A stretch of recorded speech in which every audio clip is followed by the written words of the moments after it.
شیطان نے انسانی شکل میں آ کر کفار مکہ کا جذبہ بڑا بڑھایا کہ پیچھے نہیں ہٹنا، میں تمہارے ساتھ ہوں، تمہاری مکمل حمایت میں ہوں، بے فکر ہو کر اس کام میں لگ جاؤ۔ آج جہاں سے تلاوت شروع کی گئی ہے، یہاں سے اللہ تعالیٰ نے منافقین کا اور کافرین کا ایک حال اور ان کا انجام بتایا۔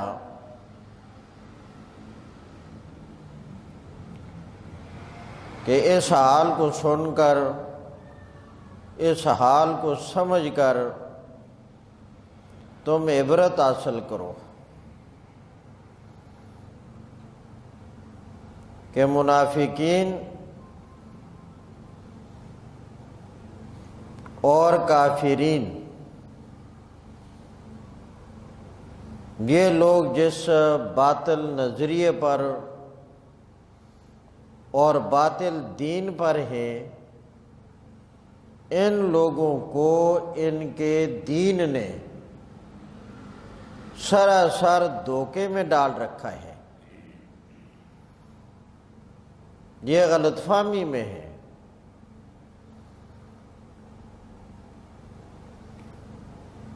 ان کو چاہیے تھا یہ اللہ کے پاک پیغمبر کی بات کو توجہ سے سنتے اور اس کو اپنے ذہن میں بٹھاتے اور اس پر غور کرتے اور اس کو تسلیم کر لیتے، اور یہ اللہ پر اعتماد کرتے، اللہ پر بھروسہ کرتے، اللہ پر توکل کرتے۔ مگر ان لوگوں نے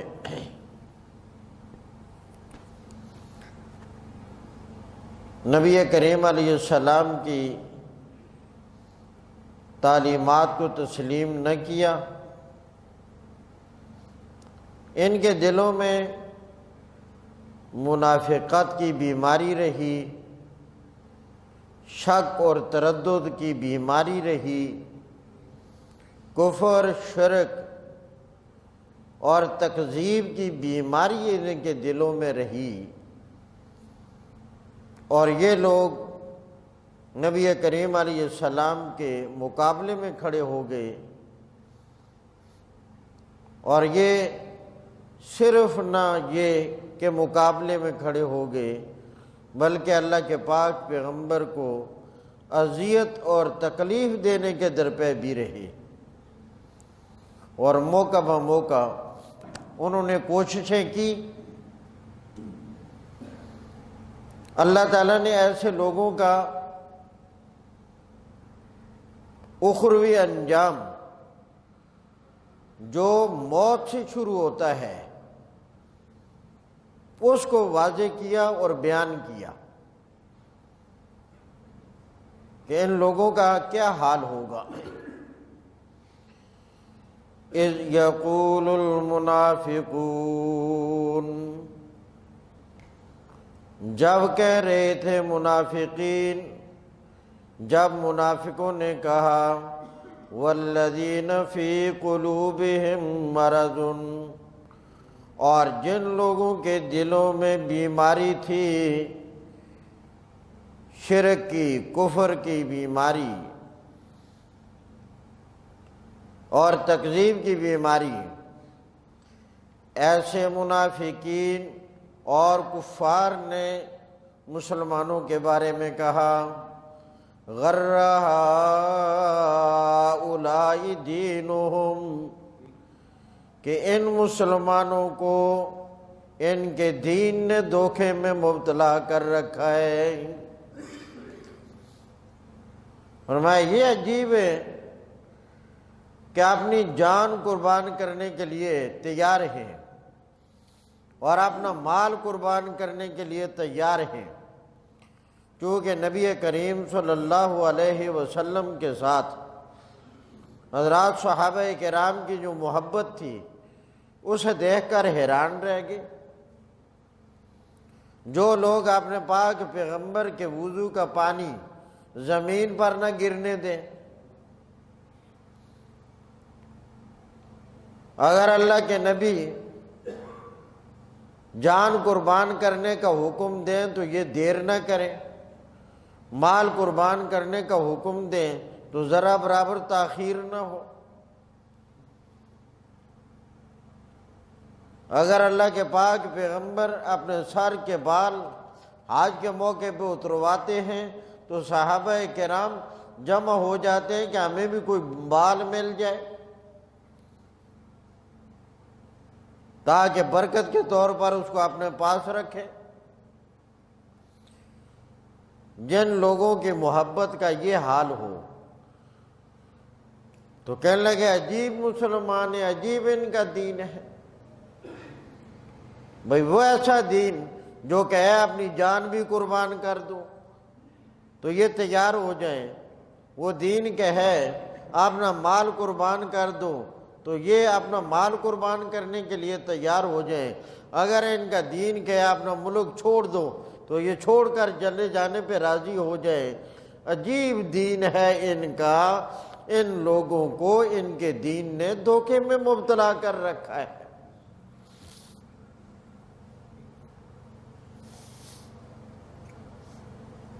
بالکل اس کا ترجمہ ایسے بن گیا جیسے کہا جائے یہ تو بڑے ہی بنیاد پرست ہیں، یہ تو بڑے ہی بنیاد پرست ہیں۔ نبی کریم علیہ السلام، صحابہ کرام بڑی ہی بنیاد پرست۔ تو منافقوں نے اور کافرین نے کہا غر ہؤلاء، ہؤلاء اسم اشارہ ہے، اس کا مشار الیہ مسلمان ہے۔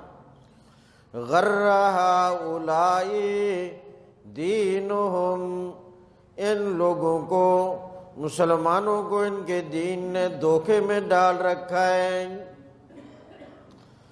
اللہ کریم فرماتے ہیں وَمَن يَتَوَكَّلْ عَلَى اللَّهِ، جو اللہ پر اعتماد کر لے، جو اللہ پر توکل کر لے، جو اللہ پر بھروسہ کر لے۔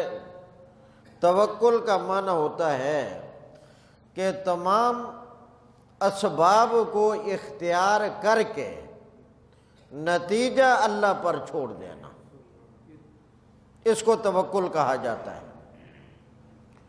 بیج زمین میں ڈال دیا، ہل چلا کر زمین کو ٹھیک کر کے اس میں بیج ڈال دیا،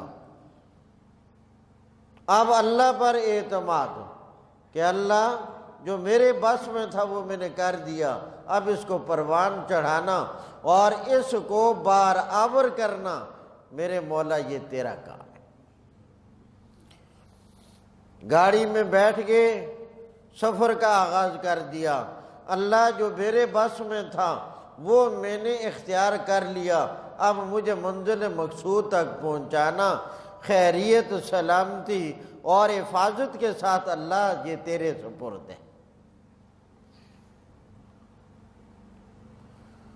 کاروبار چلاؤ، فیکٹری لگا لو، دکان بنا لو، وہ اللہ جو سبب تھا وہ میں نے اختیار کر لیا، اب اس کو میرے لیے خیر کا ذریعہ، حلال کے رزق کا ذریعہ یا اللہ تو بنا دے۔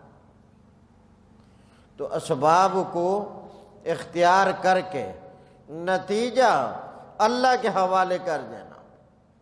حضرات صحابہ کرام نے بھی کامیابی کا سبب اختیار کر لیا، اے اللہ ہم نے تیرے پاک پیغمبر کو تسلیم کر لیا، ہم تیرے نبی پر ایمان لے آئے، ہم نے تیرے نبی کو رسول اور نبی مان لیا، ہم نے قرآن کو مان لیا، یا اللہ جو سبب تھا کامیابی کا وہ ہم نے اختیار کر لیا، اب ہمیں کامیاب کرنا دینی اعتبار سے اور روحانی اعتبار سے اللہ تیرے سپرد ہے۔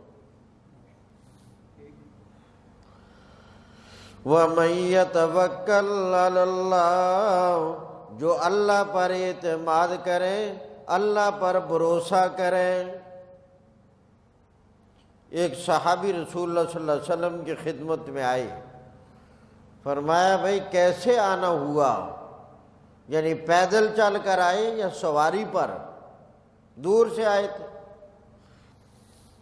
فرمایا یا رسول اللہ سواری پر آیا ہوں۔ پھر آپ نے پوچھا سواری کہاں ہے؟ کہا جی اللہ کے توکل پر چھوڑ دیے، اللہ کے توکل پر چھوڑ دی۔ رسول اللہ صلی اللہ علیہ وسلم نے سمجھا کہ یہ تو بیچارہ توکل کا معنی ہی نہیں سمجھا، توکل کی تعریف ہی نہیں سمجھا۔ آپ نے اصلاح فرمائی، تعلیم دی، کیا تو نے رسی لے کر اپنے اونٹ کی ٹانگ کو باندھا اور پھر اس رسی کو کسی درخت یا پتھر وغیرہ کے ساتھ باندھ دیا؟ کہا نہیں۔ فرمایا نہیں، ایسے توکل نہیں ہوتا۔ آپ رسی لیں، اس رسی کے ساتھ اپنے جانور کی ٹانگ کو باندھیں یا گلے میں باندھا جائے جیسے بعض جگہ باندھا جاتا ہے، پھر اس کو کسی درخت کے ساتھ یا پتھر کے ساتھ یا کسی اور چیز کے ساتھ باندھیں اور پھر اللہ پر توکل کریں کہ اللہ اس کی حفاظت کا جو طریقہ کار اسباب کے درجے میں تھا وہ میں نے اختیار کر دیا، اب اس کو محفوظ رکھنا میرے اللہ تیرے سپرد۔ وَمَن يَتَوَكَّلْ عَلَى اللَّهِ، جو آدمی اللہ پر توکل کرے، اللہ پر اعتماد کرے، اللہ پر بھروسہ کرے، فَإِنَّ اللَّهَ عَزِيزٌ حَكِيمٌ، اللہ کریم نافرمانوں کے لیے، تکذیب کرنے والوں کے لیے، شرک کرنے والوں کے لیے، کفر کرنے والوں کے لیے، منافقت کرنے والوں کے لیے عزیز، بڑا غالب ہے۔ اور اللہ کریم باوجود تکذیب کے، باوجود انکار کرنے کے، باوجود منافقت کے، باوجود ان گستاخیوں کے، جلدی پکڑتا نہیں، سزا میں حکیم۔ اللہ بڑی حکیم ذات ہے، وہ اپنی حکمتوں کو خود جانتا ہے۔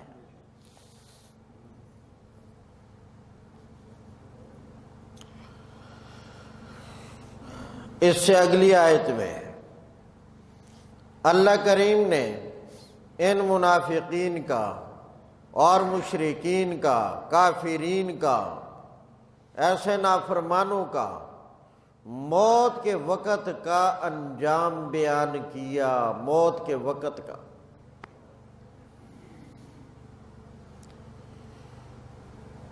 کہ جب ان لوگوں کی موت کا وقت آ جاتا ہے تو اللہ کریم کی جانب سے ملائکہ آ جاتے ہیں، بڑی ہیبت ناک شکل میں، بڑی دہشت والے، بڑی خوفناک شکل میں،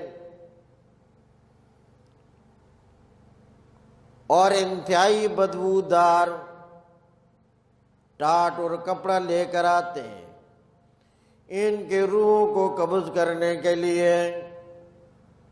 اور اللہ کریم مرنے والے کے درمیان سے اور ملائکہ کے درمیان سے پردہ اٹھا لیتا ہے۔ پاس بیٹھے ہوئوں کو خبر نہیں ہوتی کیا ہو رہا ہے، پاس بیٹھے ہوئوں کو خبر نہیں ہوتی۔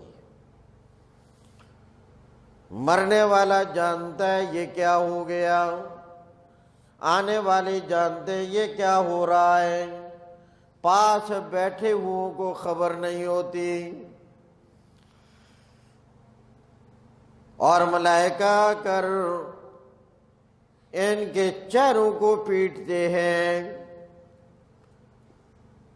اللہ مارتے ہیں، پیٹتے ہیں، اور ان کی پیٹھ پر لوہے کے گرز مار رہے ہوتے ہیں، اور ساتھ کہہ رہے ہوتے ہیں ابھی کیا تکلیف ہے، ابھی کیا حال ہے، ابھی کیا مشقت ہے، ان قریب تمہارے لیے سخت جلانے والا عذاب آ رہا ہے۔ اللہ کریم نے فرمایا کہ تم اپنے مرنے والے کے پاس بیٹھے ہوتے ہو، موجود ہوتے ہو، اور تمہیں اندازہ ہو جاتا ہے کہ اب یہ ہم سے جدا ہو رہا ہے، اندازہ ہو جاتا ہے کہ یہ اب ہم سے جدا ہو رہا ہے۔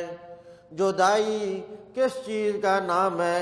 فرمایا یہ انسان تمہارے سامنے مرکب ہے دو چیزوں سے، ایک ہے اس کا جسم اور ایک ہے اندر روح۔ اب اللہ کریم اس کے روح اور جسم کو جدا کر رہا ہے، روح کو حکم ہو گیا ہے اب اس کے اندر سے تو نکل جا اور اس کے جسم سے جدا ہو جا۔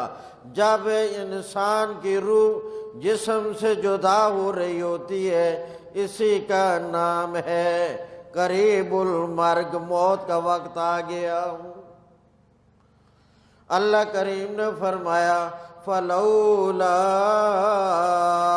إِذَا بَلَغَتِ الْحُلْقُومَ، روح نکل رہی ہوتی ہے،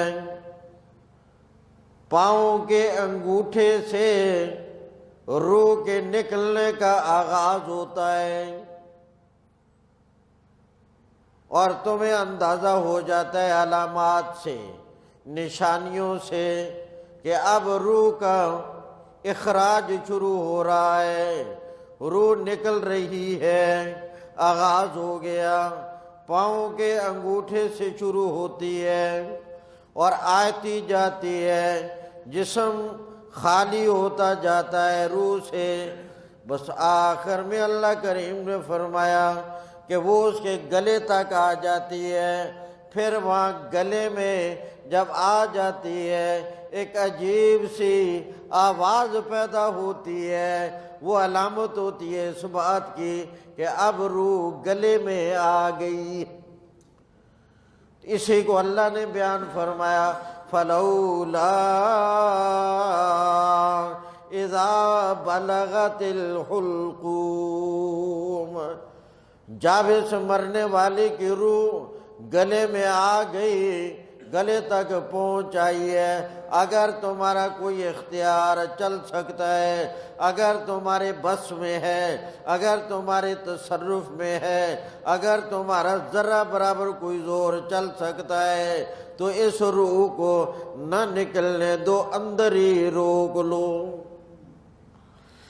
اللہ کریم فرماتے ہیں مرنے والے کے درمیان اور ملائکہ کے درمیان حجاب اٹھ جاتا ہے اور تم وہاں موجود ہوتے ہو مگر تمہیں کچھ نظر فَلَوْلَا إِذَا بَلَغَتِ الْحُلْقُومَ وَأَنْتُمْ حِينَئِذٍ تَنْظُرُونَ، روح نکلنے کا ظاہری آثار اور علامات کو تم دیکھ رہے ہوتے ہو۔ وَنَحْنُ أَقْرَبُ إِلَيْهِ مِنْكُمْ وَلَكِنْ لَا تُبْصِرُونَ۔ تو اللہ کریم نے فرمایا ایسے لوگوں کے لیے سختی، مشکل، موت روح خارج کرتے وقت ہی شروع ہو جاتی ہے، یہیں سے آغاز ہو جاتا ہے۔ اللہ تعالیٰ نے دوسری جگہ قرآن میں بیان فرمایا، ایمان والوں کی، نیک لوگوں کی، اچھے لوگوں کی، اللہ کے پیاروں کی، اللہ کے مقربین کی روح کیسے نکلتی ہے، وَالنَّاشِطَاتِ نشطا، جس طرح ایک گرہ کھول دی جائے۔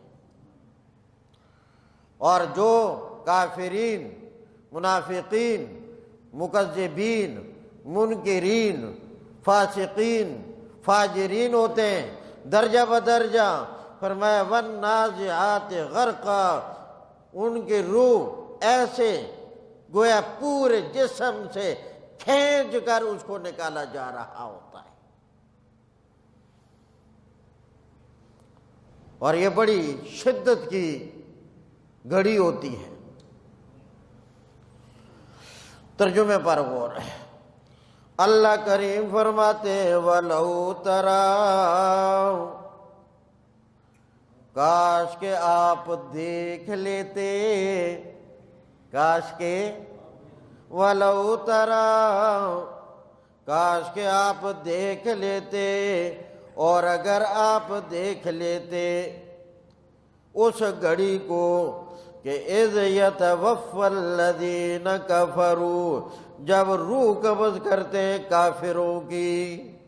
یتوفا روح قبض کرنا، روح نکالنا، وفات دینا۔ اذ یتوفی الذین کفروا، جب روح قبض کرتے ہیں کافروں کی، الملائکہ، فرشتے۔ یہ الملائکہ فاعل ہے یتوفا کا، جب وفات دیتے ہیں اور روح نکالتے ہیں کون؟ ملائکہ۔ توجہ رکھنا الفاظ پر۔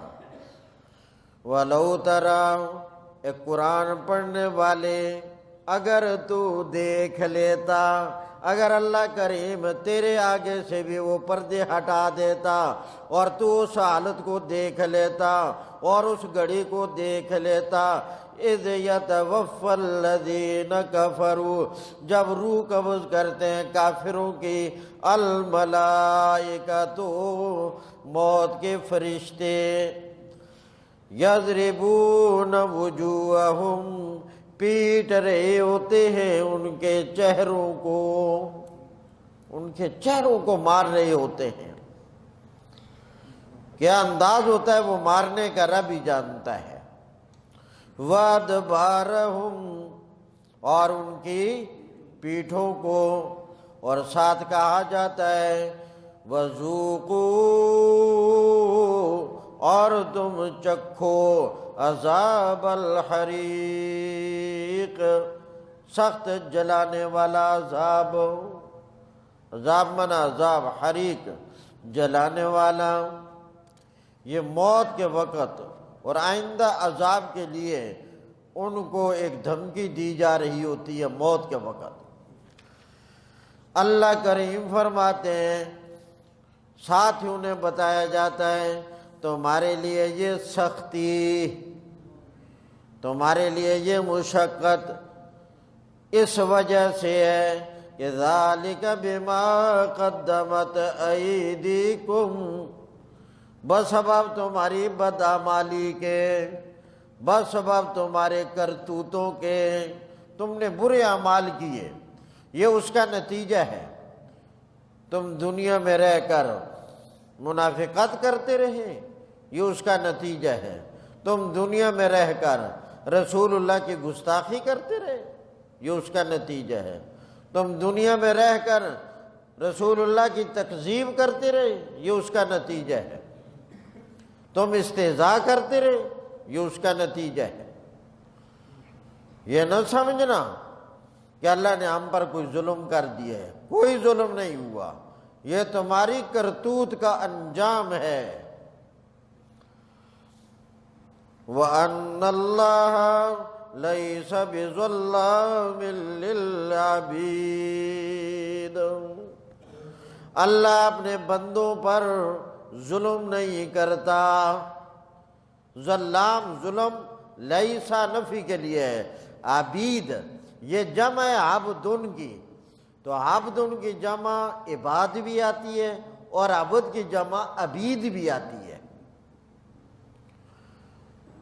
تو عبید بندے، وَأَنَّ اللَّهَ اور بے شک اللہ تعالیٰ لَيْسَ بِظَلَّامٍ لِّلْعَبِيدِ اپنے بندوں پر ظلم نہیں کرتا۔ اللہ اپنے بندوں پر ظلم نہیں کرتا۔ یہ تمہاری کرتوت کا نتیجہ ہے، یہ تمہاری بدفعلی کا نتیجہ ہے، یہ تمہارے برے اعمال کا نتیجہ ہے۔ اس سے آگے اللہ تعالیٰ نے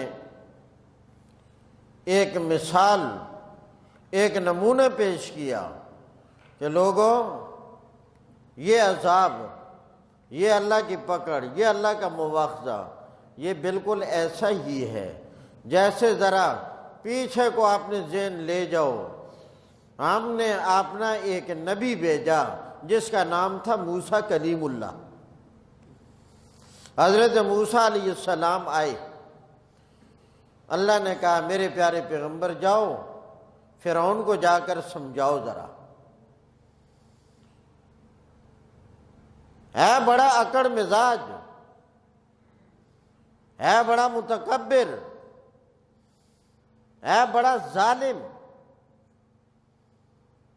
جب سزا دیتا ہے مجرموں کو فرعون بڑی سخت عبرت آموز سزا دیتا ہے، سنتا ہی کسی کے نہیں۔ وہ کیا سنے گا جو خود یہ نعرہ لگا رہا ہو، قال انا ربکم الاعلی، میں تمہارا رب اعلی ہوں، جو اپنے آپ کو رب اعلی کہہ رہا ہو۔ تکبر کا کیا حال ہوگا، اس کے ضد اٹھ درمی کا کیا حال ہوگا، اس کے غرور کا کیا حال ہوگا۔ موسیٰ علیہ السلام نے فرمایا اے میرے اللہ، میرے ساتھ میرے بھائی کو میرا حمایتی بنا دے۔ یاد رکھنا نبوت اور رسالت یہ کسبی چیز نہیں ہوتی کہ کوئی آدمی کہ میں اتنی محنت کروں تاکہ نبی بن جاؤں، یہ محنت سے نہیں ہوتا، یہ اللہ کا انتخاب ہوتا ہے۔ باری تعالیٰ ہی کو علم ہے کہ کون نبی ہوتا ہے، اور ایک نبوت سفارشی نہیں ہوتی، نبوت سفارشی نہیں ہوتی۔ یہ واحد واقعہ ہے حضرت موسیٰ علیہ السلام کا کہ انہوں نے اللہ سے دعا کی تو اللہ نے ان کی دعا کو قبول کرتے ہوئے اور ان کی سفارش کو قبول کرتے ہوئے حضرت ہارون علیہ السلام کو ساتھ نبی بنا دیا۔ اور اللہ کریم نے کہا کہ اب جاؤ۔ موسیٰ علیہ السلام تو جانتے تھے وہ بڑا اکڑ مزاج ہے، تو گھر میں رہ کر آئے تھے۔ موسیٰ علیہ السلام کو اس کے مزاج کا، اس کے بدخوئی کا، اس کی تند خوئی کا اچھی طرح اندازہ تھا۔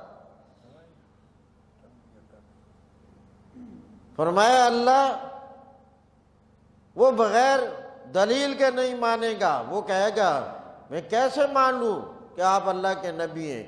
اللہ نے دلیل بھی دی، 2 معجزے دیے، اور فرمایا جاؤ۔ فرمایا اللہ کریم جب میں جاؤں تو سب سے پہلے جا کر فرعون کے سامنے کیا بات کہوں؟ فرمایا سب سے پہلے یہ بات کہنا کہ میں اور میرا بھائی ہم دونوں اللہ کے نبی ہیں، اللہ کے رسول ہیں، اللہ نے ہمیں نبی بنایا ہے، اور تیرے پاس اور تیری قوم کے پاس ہمیں بھیجا ہے۔ کیوں بھیجا؟ تو شرک کو چھوڑ کر توبہ تائب ہو کر ایک اللہ وحدہ لا شریک کو مان لے۔ ایک یہ پیغام۔ نمبر 2، بنی اسرائیل کو اپنی غلامی سے آزاد کر اور میرے حوالے کر دے۔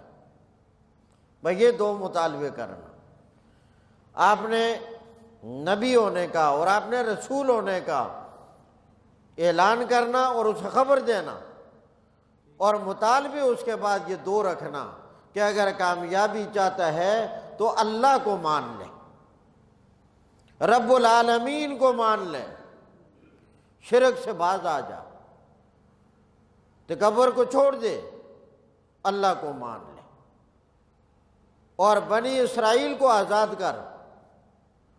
یہ 2 مطالبے رکھنا۔ واہ میرے اللہ، قربان تیرے سمجھانے پہ۔ ساتھ ہی اللہ کریم نے کہا، موسیٰ پیغمبر مزاج آپ کا بھی جلالی ہے، مزاج آپ کا بھی جلالی ہے، اور مقابلے میں جو فرعون ہے اس جیسا متکبر بھی شاید کوئی ہوگا۔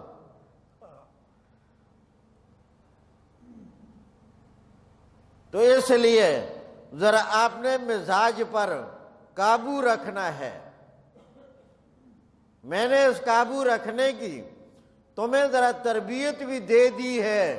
یہ جو تو اتنے سال آ کر 10 سال تک آ کر حضرت شعیب علیہ السلام کی بکری چراتا رہا ہے، یہ اتفاقی معاملہ نہیں، یہ تو میری حکمت کا تقاضا پورا ہوا ہے۔ کیوں؟ کہ جانور تو بڑے بڑے ہیں، اونٹ بڑا شرارتی جانور ہے۔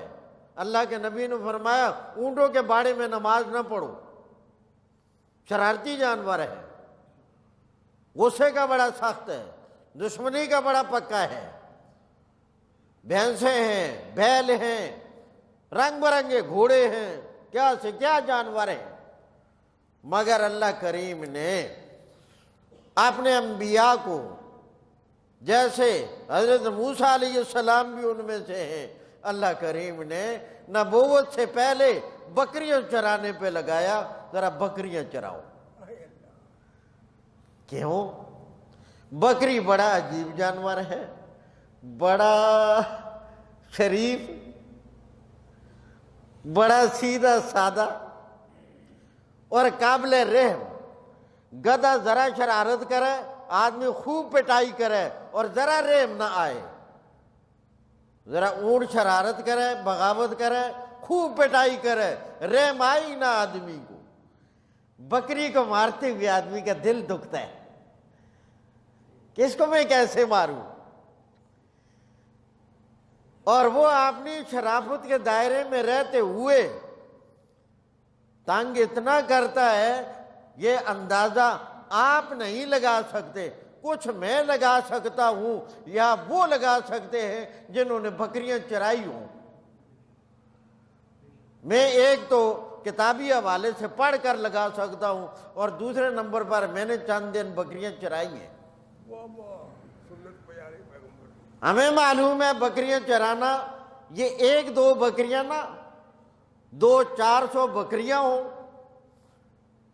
پہاڑی علاقہ ہو، صحرا بیابان ہو،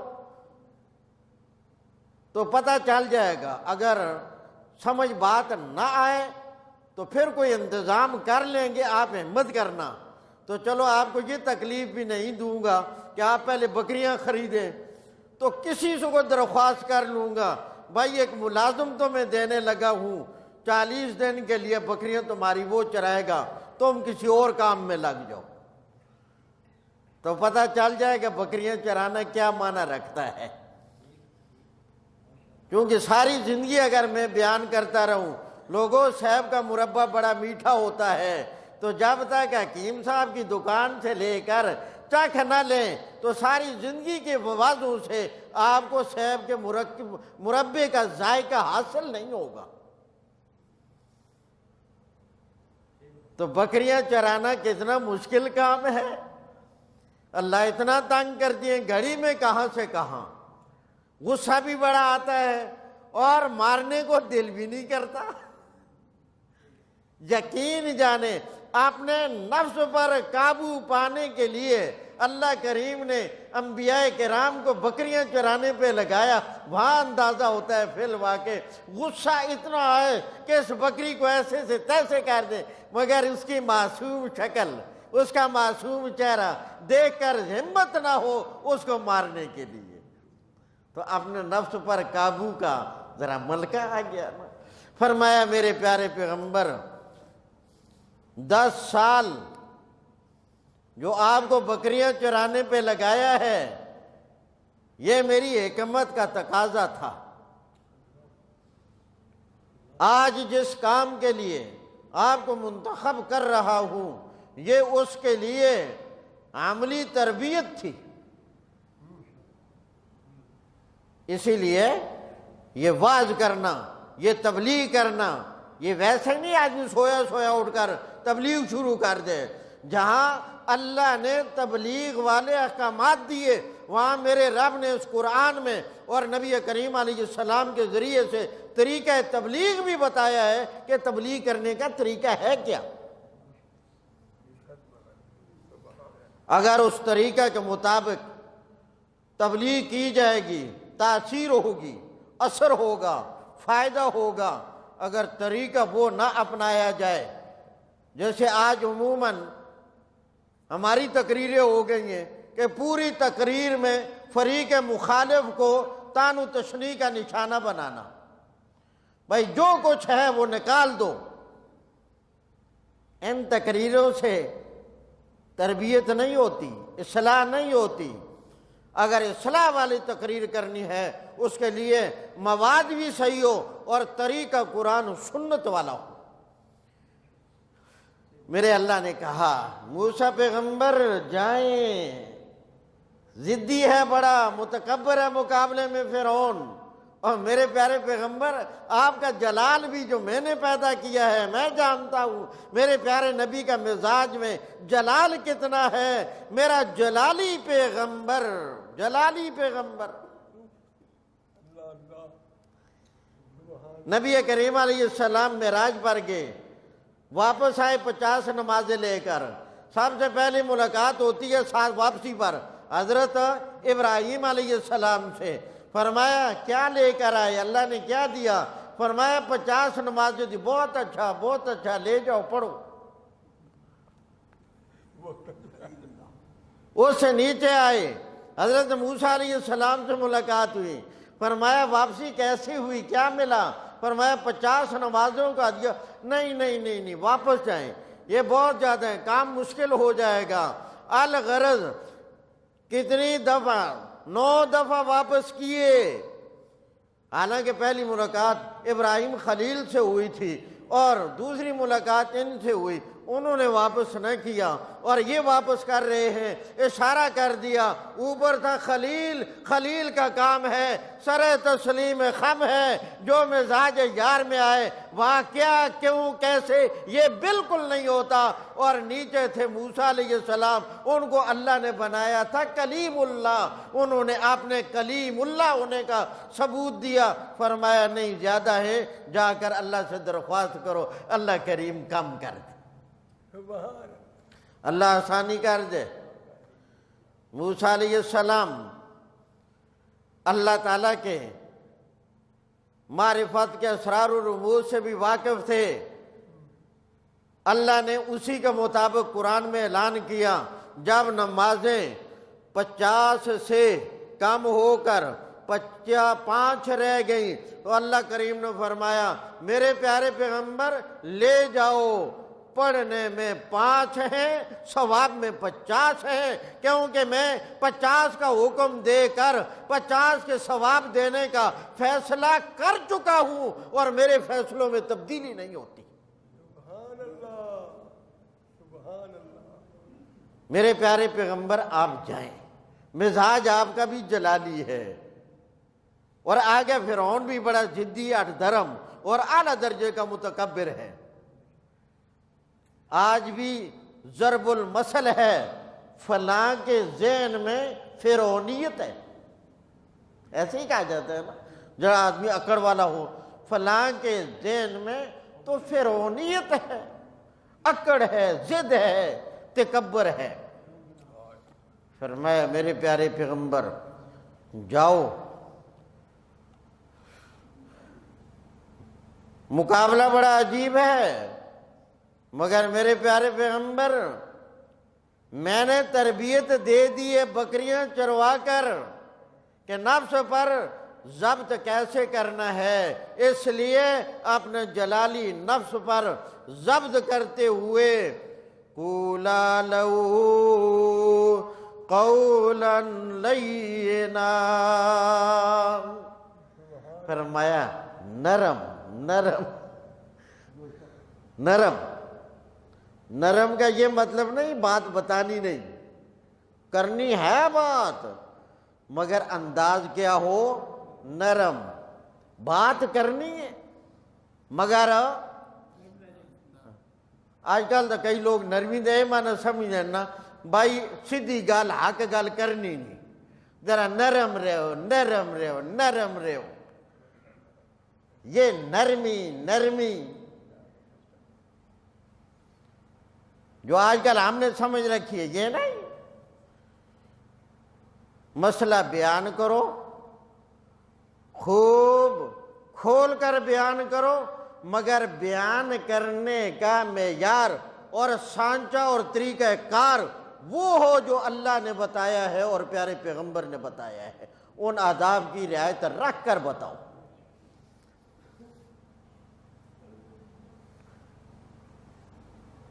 سمجھا دیا، فرعون نے نہ مانا، گستاخیاں کی۔ قرآن بھرا پڑھا ہے، سورہ طٰہٰ پڑھے پتہ چل جائے گا، سورہ قصص پڑھے تو پتہ چل جائے گا فرعون نے کیا کیا گستاخیاں کی۔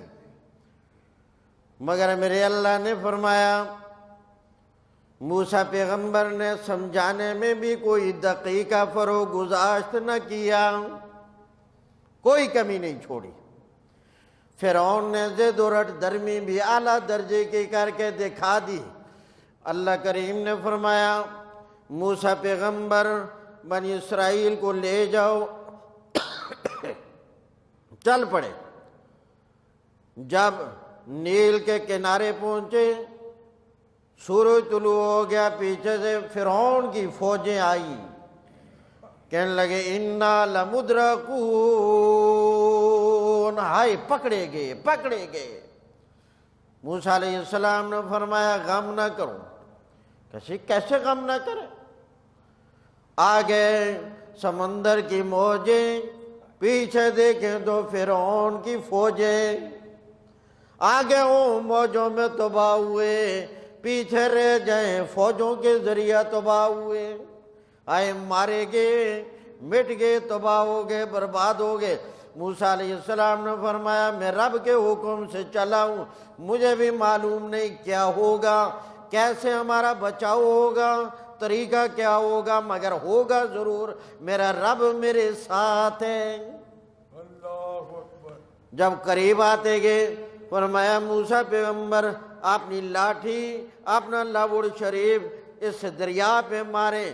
جب مارا اللہ کریم نے چلتے دریا کو روک کر پہاڑوں کی شکل میں منجمد کر کے درمیان میں 12 راستے بنا دیے۔ بنی اسرائیل پار، یہ گستاخی کرنے والے، یہ تکذیب کرنے والے، یہ انکار کرنے والے، یہ طرح طرح کے جملے کہنے والے، جب یہ پہنچے اللہ کریم نے ان سب کو نیست و نابود کر دیا۔ اللہ فرماتے ہیں میرے نبی کے ساتھ، قرآن کے ساتھ، اسلام کے ساتھ اگر ایسا کیا تو میں وہی رب ہوں جس نے فرعونیوں کے ساتھ یہ کیا تھا۔ اب ترجمے پر غور۔ لوگوں کا داب آل فرعون، تمہارا حال بھی کہیں وہی نہ ہو جیسے حال ہوا آل فرعون کا۔